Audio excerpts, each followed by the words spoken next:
Olá pessoal, tudo bem? Esse é o programa Entrevista Ideal e hoje eu estou aqui com um idealino super especial, Dr. Glauco Lobo Filho, médico cardiologista, hoje vice-reitor da Universidade Federal do Ceará. Tudo bem, doutor Glauco?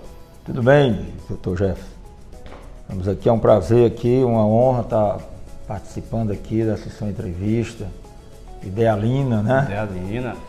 Então, estamos aqui para colaborar aqui com o que for possível, aqui, tanto com você como com o nosso ideal, né?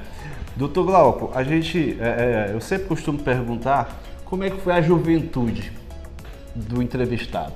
Como é que foi a juventude do menino Glauco? Durante a minha juventude, assim, eu era estudante do colégio militar, né? Nós tínhamos uma turma maravilhosa e eu poderia dizer resumidamente que foi uma juventude de muita responsabilidade. Nós tínhamos muita responsabilidade, mas ao mesmo tempo nós tínhamos muita liberdade. Inicialmente a gente morava numa casa relativamente pequena, ali na rua Eduardo Salgado, e perto ali da rua Barão de Studat. Depois, era uma casa pequena, depois nós nos mudamos para uma casa que ficava em frente ao Circo Militar, na rua Canudo de Aguiar. Era uma casa já um pouco maior, mas um local muito aprazível, né? E relativamente perto da praia, em frente ao clube, Circo Militar. Esse era outro aspecto também que fortalece aí, quando eu digo que era com muita liberdade, porque nós tínhamos muito espaço para convivência, né? Sim. Com os colegas. A casa nós tínhamos muita convivência também com a família, com os amigos. Então, e por outro lado, quando eu digo também uma juventude com muita responsabilidade, porque nós tínhamos se estudava muito, né? A disciplina do ponto de vista de estudo era muito rigorosa. Deixa eu pegar esse seu gancho, o senhor falou que estudava muito, né, nessa época. Pois não. Quando é que surge a ideia de fazer medicina na sua vida? Pois é, essa é outra pergunta em relação à minha história que merece algumas reflexões.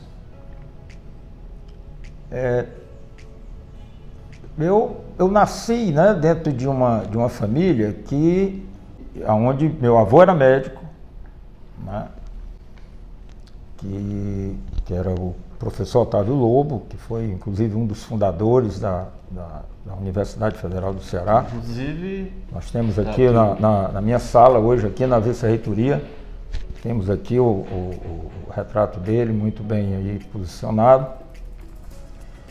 E o meu pai também era médico, né?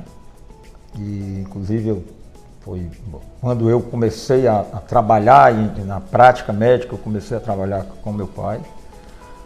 E então eu vivia numa família onde as minhas origens, né, tinham muito médicos.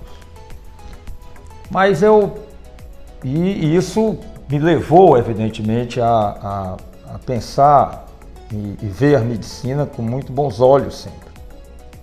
Mas tem alguns fatos também que foram muito relevantes. Eu me lembro de um deles, que eu estava de férias, isso já estava perto de decidir naquela época a gente tinha um pré-vestibular. Então, aconteceu o professor Zerbini, em São Paulo, fez o primeiro transplante cardíaco o Barnard fez em dezembro de 67, que foi durante as férias, e aí quando eu vi a notícia que tinha sido feito o primeiro transplante cardíaco no mundo, né? Aí inspirou. Que foi na África do Sul, naquela época, interessante, eu estava na dúvida entre medicina e ser engenheiro espacial. Eu digo, eu acho que eu vou estudar para ser astronauta da NASA. Então, tinha esse negócio comigo. E aí aconteceu, né, o Dr. Christian Barnard fez o primeiro transplante no Brasil. Não, isso na África do Sul, né? Ah, o da África do Sul. E logo em seguida, em maio de 1968, o professor Zerbini, de São Paulo, fez o primeiro transplante cardíaco no Brasil. E eu digo, olha, eu tenho a impressão que eu vou fazer medicina mesmo, sabe? E é possível, quem sabe, eu faça até um transplante cardíaco, né? Pois é justamente pois isso. Bem, o senhor não foi para a Lua, não foi para a NASA. Pois é. Mas fez medicina, se tornou cardiologista e é responsável pelo primeiro transplante cardíaco no Ceará. No Ceará. Não é isso? É uma verdade. É. Foi isso, em 1990... 1993. Como é que foi? No Carnaval, fevereiro de 1993, nós realizamos o primeiro transplante, e muito bem sucedido, e depois em maio... O segundo também foi. Do mesmo ano, em maio do mesmo ano, logo em seguida, né? 3 meses após, né? Nós realizamos o segundo transplante cardíaco também muito bem sucedido. Esse mais ainda, né? Isso o senhor deixa uma marca na história da medicina cearense, né? Isso é motivo de muito orgulho, certamente. Indiscutivelmente, eu acho que foi um feito marcante, né, dentro da história da medicina do nosso estado. Mas eu diria que eu considero também isso como um processo natural. Foi um marco, além de ter sido um marco estadual, mas foi também um marco regional, fruto de um trabalho muito grande, de um grupo de cirurgiões cardíacos muito envolvidos tanto com a cirurgia cardíaca, como com o desenvolvimento da cirurgia cardíaca no Nordeste. Eram os discípulos de Zerbini, né? Que eram os chamados, né, naquela época, os discípulos do professor Zerbini. Né? Doutor Glauco, me diga uma coisa, como é a sensação de ter sido aluno da Universidade Federal do Ceará e hoje ser o vice-reitor dessa instituição onde o senhor se formou? Pois é, gente, essa é uma pergunta também muito interessante, né? Eu entrei na Universidade Federal do Ceará em 1970, né? No início de 1970, e me formei no final de 1975, ou seja, 6 anos. E eu costumo dizer que depois que eu entrei na Universidade em 1970, eu não saí mais. Porque eu me formei, logo que eu me formei, eu fiz a minha primeira pós-graduação na universidade. Nessa época da pós-graduação, que era a residência de cirurgia geral, eu morava na universidade. Quando eu terminei a residência, eu comecei a trabalhar no hospital. Então eu tenho mais de 50 anos dentro da universidade. Então, isso aqui foi realmente a minha grande casa, né? A minha grande casa. E eu acho que a chegada à direção maior da nossa querida Universidade Federal do Ceará, UFC, eu acho que foi quase que uma coisa natural. E é uma honra muito grande, evidentemente, a gente ter chegado a esse posto, né, que nos honra muito, nos dá muita alegria.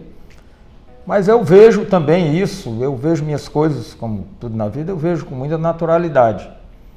Tenho um orgulho muito grande de estar na posição de vice-reitor hoje. É uma honra também muito grande, mas é um outro grande desafio, né? Eu, como disse, já sempre gostei de desafios, mas encaro isso com muita naturalidade e com muita responsabilidade também, e acredito que nós vamos ter uma passagem aqui muito, muito profícua. E agora vamos mudar um pouco do foco, vamos falar do nosso querido Ideal Clube.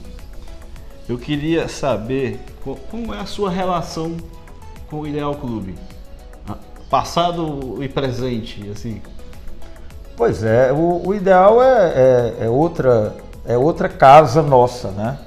Eu tive o privilégio de ter várias casas, né? Já disse aqui que tinha A minha casa que eu morava, eu gostava muito com a minha família. Militar. Circo Militar em frente, né? A UFC. Onde nós estávamos lá, karatê e tal, essa coisa toda. E tinha a universidade, né?